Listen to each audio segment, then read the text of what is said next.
into that. We must build our own agencies, and we survive and we prosper through our own agency. That's what the Black Star Line Steamship Corporation was about.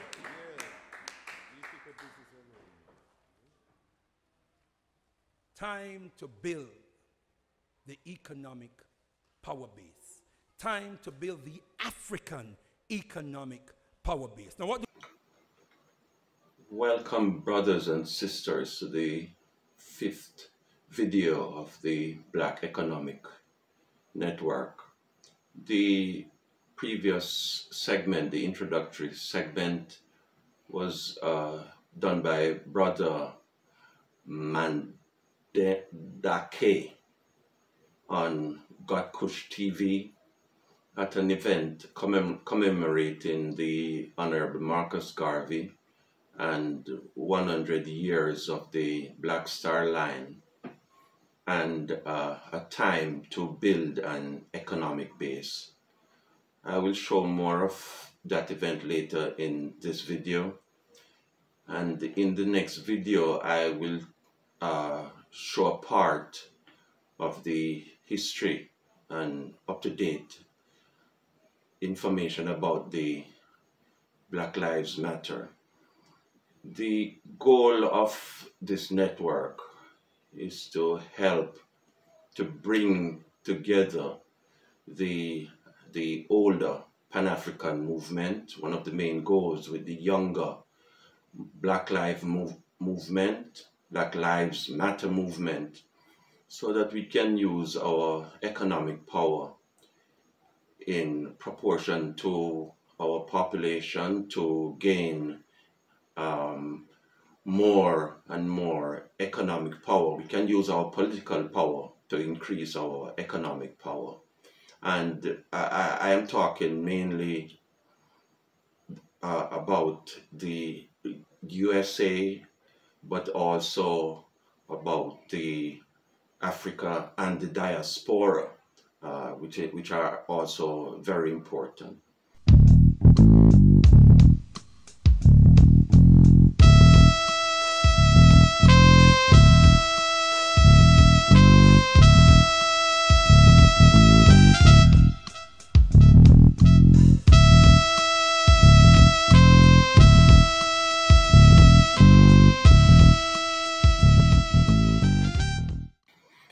The quiz for this week as you people have been seeing who saw the previous videos, the quiz for this week is: how many slave owners, slave masters were paid by the United States government for freeing their slaves in 1865?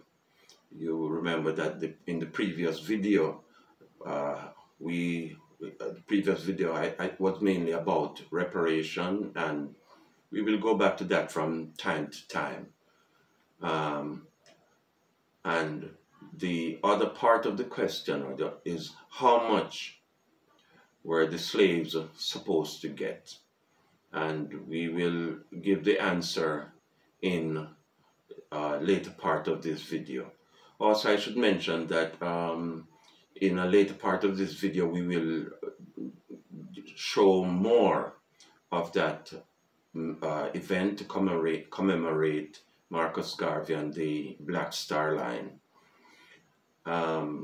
Next thing I will mention, which I mentioned in every video before, we will give one of 3 electronic products that we already have on Amazon to the first 10 subscribers and the first 10 people who joined the network. The 3 products are 2 of my novels, African version of Tarzana and Hamam, a historical novel.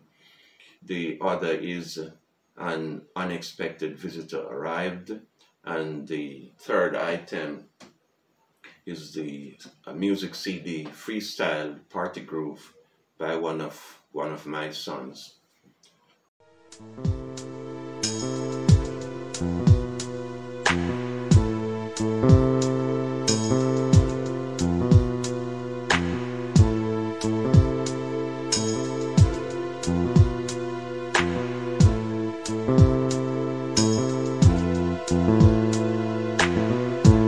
suddenly you left me alone by myself.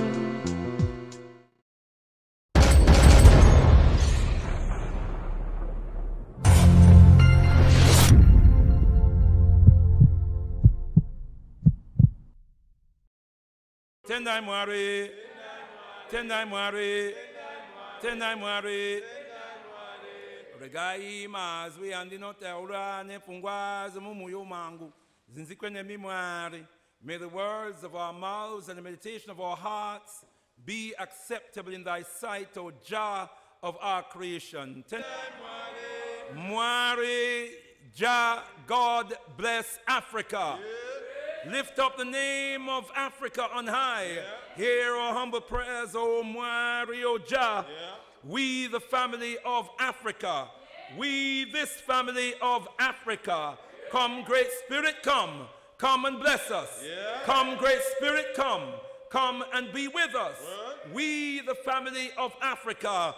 We, this family of Africa. Tendai Mwari. Tendai Mwari. Tendai Mwari.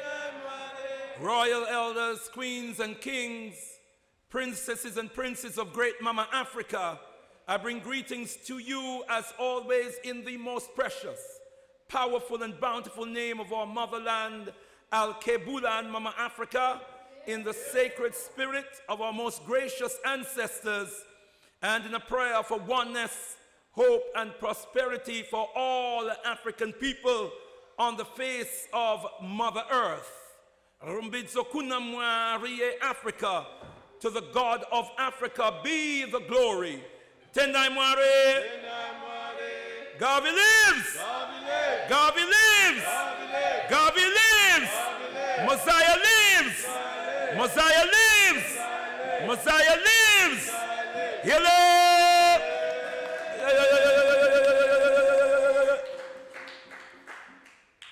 Blessed be the name of the most eminent prophet and king, His Excellency Marcus Mosiah Garvey.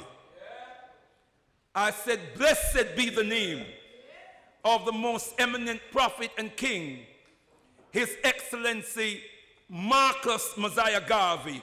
Glory to the name of the most eminent prophet and king, His Excellency Marcus Mosiah Garvey.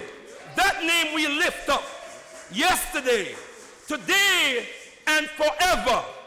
For he, Marcus Mosiah Garvey, lived his life. He, Marcus Mosiah Garvey, gave his life, sacrificed his all.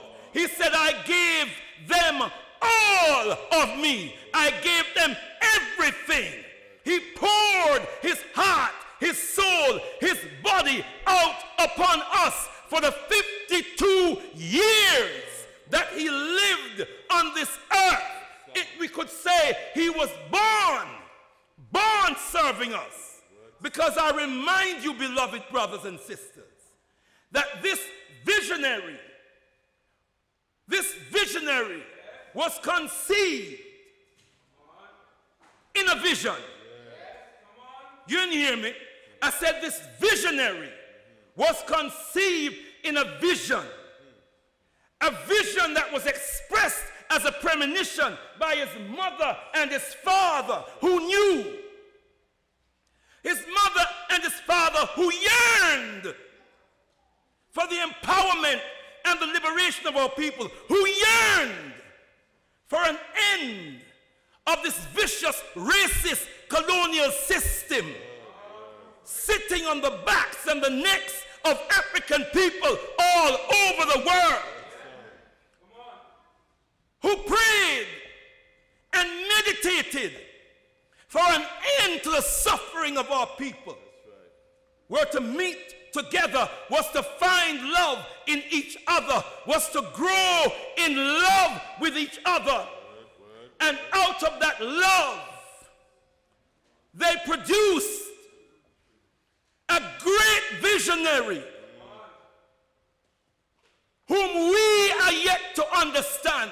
The people to whom he came still don't understand who this man was. brothers and sisters, it seems as if everybody else on this planet knew who Papa Garvey was and the greatness of the man. And those who wanted to oppress African people knew we had to stop Garvey to stop Africa from rising and Africans from rising. They knew it. And so all of the world powers, the European world powers, the white supremacist, vicious, evil, a global system was studying him, surveilling him all over the world, brothers and sisters. You don't know who this man is, do you? He came to us and yet we don't know him, but everybody else knew him. Mao Zedong knew him. That's why he found himself in 1919 in Canada at a UNI convention, because he knew who this man was. And even as a Chinese person, he could get inspiration from Papa Garvey that would enable him to do what he did. So he went to China and waged a cultural revolution. Ho Chi Minh knew who he was. That's why Ho Chi Minh found himself at the same convention. I said in 1919, I think it was the 1920 Universal Convention. That massive one. It was 1920. Madison Square Garden. Ho Chi Minh was there. Mao Zedong was there. What other one from India? Mahatma Gandhi was there. Are you all with me, brothers and sisters? It was because of Garvey and the Garvey movement why Stalin set up the Communist International, otherwise known as Comintern, in short, to study the Garvey movement and to try to ride on the Garvey movement to internationalize Soviet Union politics. You're not listening. Are you hearing me, brothers and sisters? Come on, I want to feel your presence. Come on. Are you hearing me? Yeah. I'm talking about this great man, this great prophet, come on, my brother. This great king, this great spirit force par excellence that came through the universe to deliver us from oppression. And we still don't really know him. Why do I keep saying we still don't really know him? Because if we knew him, we would be a free and self-determining people today, and there would be no force on earth that could stop the rise of the African. But we are still languishing in the morass of oppression and repression and domination, political oppression and economic exploitation and social degradation, as the eminent prophet Papa Omowale Malcolm X puts it. Cooling on a couch, watching TV. No, I'm feeling nothing but lazy. Feeling to some nothing else to do. Might as well go to the board and drop something brand new. Feeling on the dice, throwing shit down. Making me vibe to the sound. About to stop. Hungry, then I'm up for the plug now. Cause I found out you liking it. Don't you want it back? Don't you want it back? Don't you want it? As I mentioned last time, and I will repeat from time to time, networking or having suitable contacts is the single most important factor to reach your goal, although it is not the only one. And that is why children from the same family usually continue in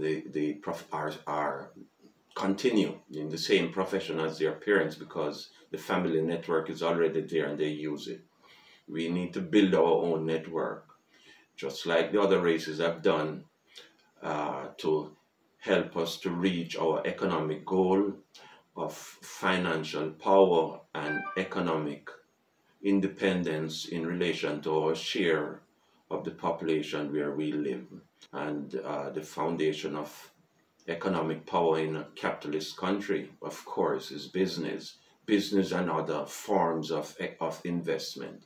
And we need to do that more and more investment and less consumption, so that we can move from the bottom of the economic pyramid and have business, especially in communities where we are the majority, and communities where we are the majority. The other races have more businesses in our communities than we have, and it's not the other way around. We don't have businesses in their community except in one or two cases, and that's the exception.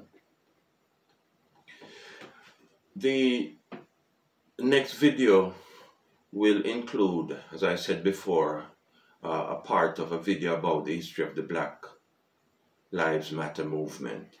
And the goal is to help to link the older Pan-African movement with its focus on economic power with the newer Black Lives movement in the USA, which in the USA and I want to say many other countries, because the most recent event in which Black Lives Matter was involved, it was supported by people all over the world, people of many races. But as usual, as is the case going back to slavery, we have to play the leading role in our struggles, and we will get support from other good people of other races. From slavery, emancipation of slavery, civil rights movement, Black Power movement till today. We have to play the leading role, and other people will support us.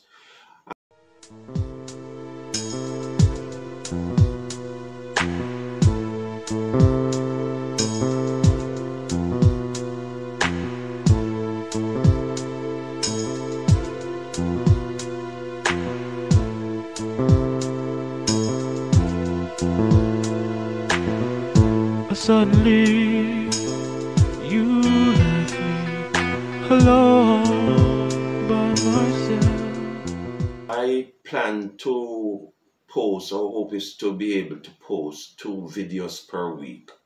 One video in the middle of the week and another on the weekend. And we will show Black movements in Africa, such as the EFF, the Economic Freedom Front in South Africa, led by its Commander-in-Chief, Brother Julius Malema. And we will show movements also in the diaspora, movements that are primarily involved in economic development, economic emancipation. We need to rebuild a movement like the UNIA, the movement that Honorable Garvey started to give Black people economic power and help to free our minds from mental slavery and to reduce our dependence on other races in Africa and in the diaspora. It's a shame that the African governments agreed for the Chinese government to build the new OAU or AU headquarters. The Chinese filled the building with electronic bugs that transmitted meetings and messages to China, and servers that at nights transmitted. I saw a video, and I will say that the information that I provide on this channel, I check out the information as much as I can, and I see lots of stuff, but I don't like lots of conspiracy theories that I don't even ever mention. When I see them, sometimes I just ignore them or delete them off my phone or computer. But it's a shame on the African governments that they did not put the funds together to build the headquarters of the OAU or the AU. Professor PLO Lumumba, I saw a video in which he was saying that Nigeria by itself could finance that building if it used more of its oil revenue, kept more of its oil revenue to help build Nigeria and to help to build the continent, Africa, for Africans at home and abroad. The old colonial powers, they know and for centuries have benefited from the resources of Africa. And the new colonial power, the Chinese, are aggressively getting into Africa, going into Africa.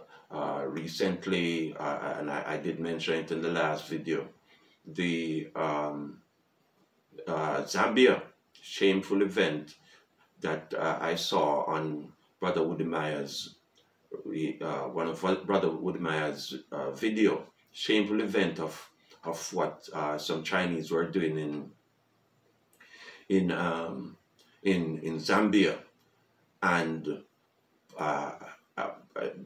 the good news is that last week or the week before, that president was kicked out by the voters of in Zambia. Now I want to mention quickly, which I mentioned before, this is not a racial thing. We have to deal with other people. And the good people, the people who are not about to exploit us and abuse us and so on, good people of all races, including the Chinese. Okay. Yeah, it was. You had to borrow money? I had to borrow because I wanted to go because I've already done the research and I know that Africa is the place. But I didn't have that amount of money. I asked my friends, they were like, okay, we can't support you. We don't support trips like this. So I spoke to my Chinese friend, and then he used his credit card to get me a ticket in 5 countries. And when I go to Ghana, no one was watching. I'm like, you know what, straight to Ethiopia. Then Rwanda, I sat in the gutter and everything changed. And I told my friend that, hey, you know what, we're paying the loan. Tell me our approach to business, you know, the African and the Chinese. Africans always want to see you successful before they get close to you. But a Chinese person sees the future and he wants to invest in you. And that's our problem. My friends never supported me. They were like, yo, we don't support trips like this. And I personally have been helped by people of other races. And I mentioned again, good friend I have, Latino friend and white people have helped me when I was working and living in a community surrounded almost totally by white folks. But we need to rebuild the Pan-African movement and to reduce our dependence on the old white colonizers in Europe and in North America, or the new Chinese colonizers who have kept their knees on our necks in Africa and in the diaspora. Although our relative position of black people has improved over the years, although our situation has improved, in many ways, our relative position is still at the bottom of the economic pyramid. And to change that, we have to build a movement. But the movement cannot be like the UNIA in many ways. For example, reparation, I'm totally against mass reparation back to Africa. For a number of reasons. At some point in time, I will go into that. And things have changed. We don't govern, many countries have leaders who are black, African leaders. Most of them, I want to say, are not serving the interests of its people, but that's a fact, and they have political independence. For example, starting in Ghana, under President Nkrumah, and in the Caribbean, things have changed. However, in terms of political changes, lots of political changes, and in the economic field, there are many rich black people, especially here in the USA. But our relative position in relation to the other races at the bottom of the economic ladder basically is the same. We are at the bottom of the economic pyramid. Sorry, I say ladder because I'm used to hearing that term, but I like to say a pyramid. It's not a ladder, it's a pyramid. At the bottom of the economic pyramid, and we have to move up so that way we'll have a better life for ourselves and for our children and for our children's children.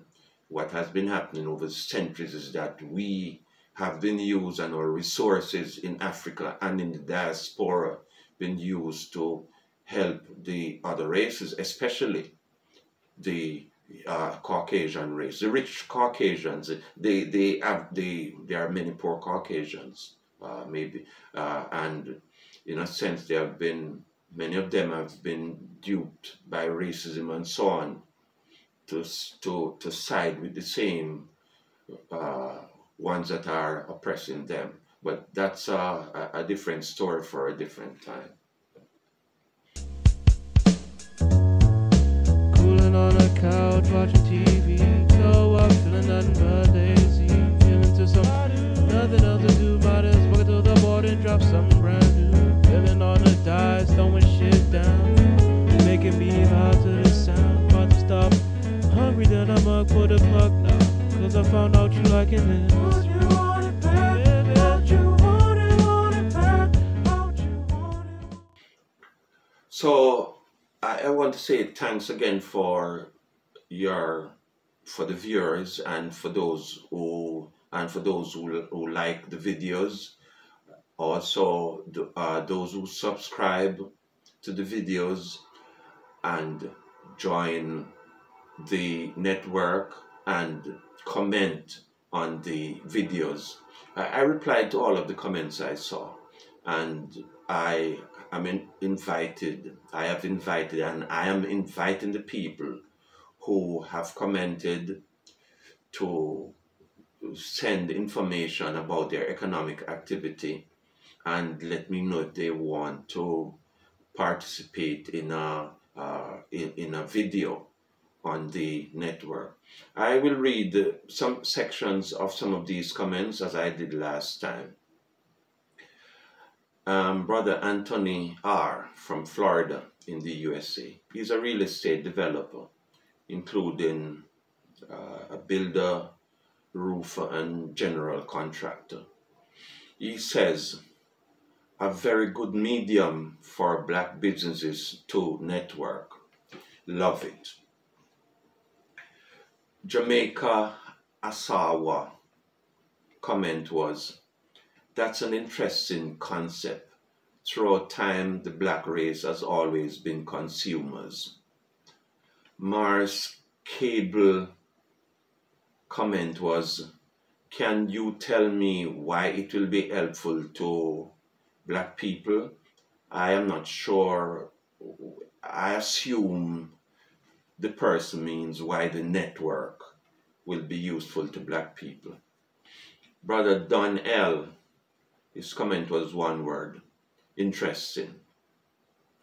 Neil S. was the only person who didn't like the channel and the comment, her comment, because I saw her picture on the network.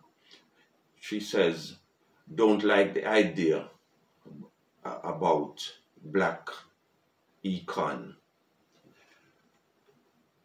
Jaivii T said, thank you very much. Eden K, I'm not sure, I think it's a man. Brother Eden K said, this is a really good program. Brother Daniel O said, the video is very useful. And there is an open invitation again to these people. If they want to participate in a video, let me know. And remember to contact me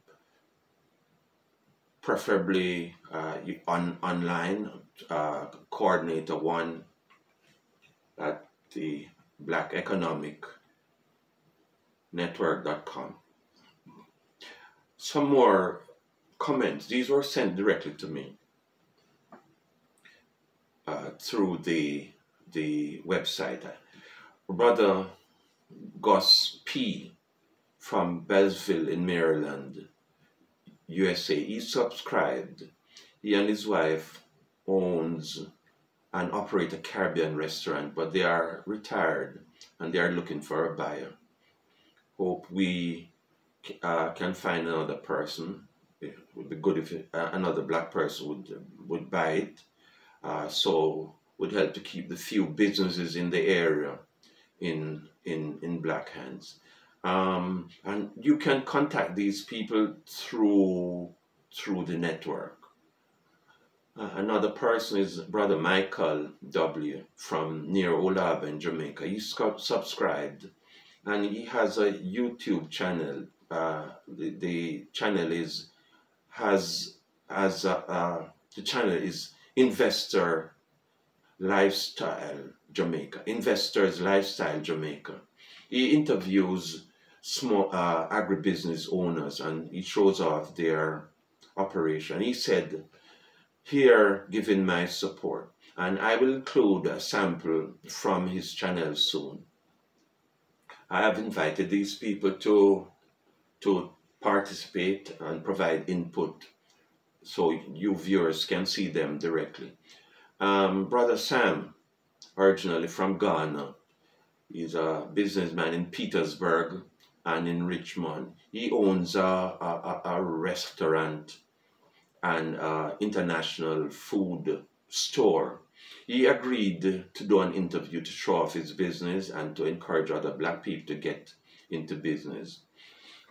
He and his wife operate these two places, one in Petersburg and one in Richmond. And I am planning to arrange to do that interview and to bring it to you soon. Next video, next week, or in the next video, which would be this weekend coming up, I will do some of the comments. I will include some of the comments that I got on Facebook.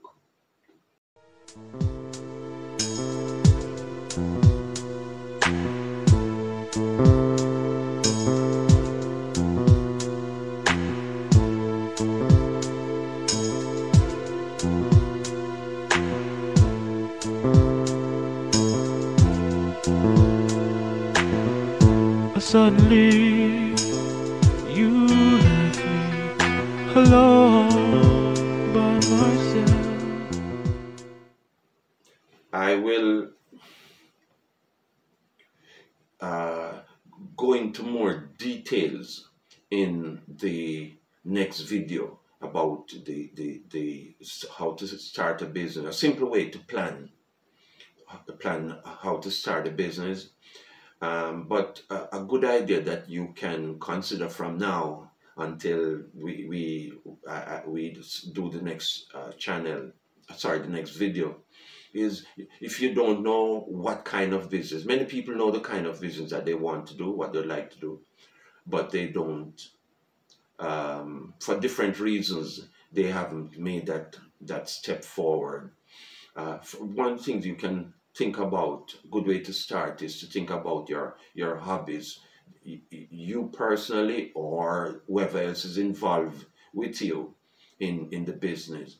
Your hobby that is likely to have a demand or a problem that you have, that other people have, that you think you can help this to solve. And we will discuss that, the steps, planning the steps in starting the business, and later in the next video, in the later video, we'll do promotion and marketing and financing. We started the financing last video and mentioned reparation, but the reparation is a thing for the future. There are several ways that financing is available currently, and those we will mention also in more details in the next video.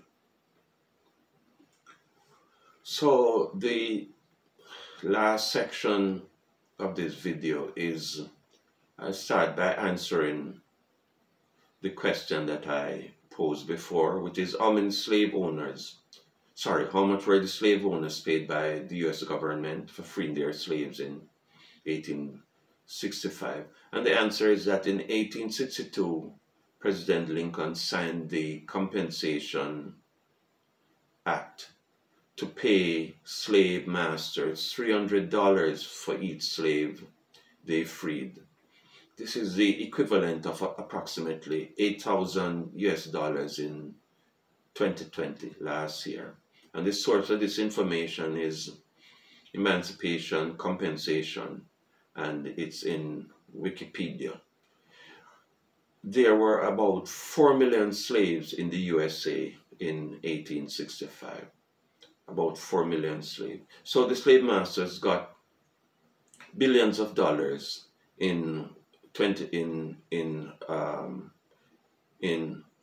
they got millions of dollars for freeing the slaves in 1865, which in today's currency would be billions of dollars.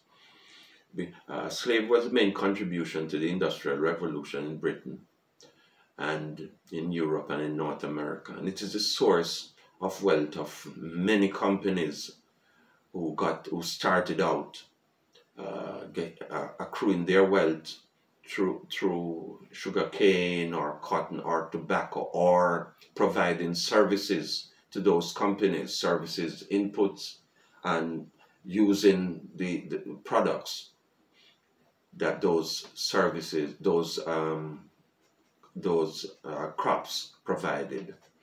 And this includes the financial sector. And last time I mentioned two books, Capitalism and Slavery by Dr. Eric Williams, and Neocolonialism, Last Stage of Imperialism by Dr. Kwame Nkrumah. Two good books that document very much the role of slavery in capitalism in Europe, Britain, Europe, and North America. The US government compensated the slave masters, although their children still benefit, their offspring still benefit, and the United States and these other countries still benefit from the wealth of slavery. Each slave was promised 40 acres and a mule, but till today they got nothing. It's time for us to get reparation like the other races got. For example, the Jews and Japanese, they were paid compensation for their oppression during World War II. It's time for us to get our reparation, and reparation now for black business, development, and other investment, not for consumption. Finally, I want to remind you to like and subscribe and join the Black Economic Network. I will give you one of the 3 items already on Amazon. Well, I will give it to the first 10 people who subscribe, and people who I'm able to make contact with if they make their information public. People who join the network, I'm able to see who they are. But people who subscribe, I'm not able to see all of them. We plan to discuss the easy way to plan a business and talk more about finance in the next video. Hope to post 2 videos per week, one in the middle of the week and the other in the weekend. Thanks for watching. Keep yourself healthy and keep your hopes alive until I see you next time. Goodbye.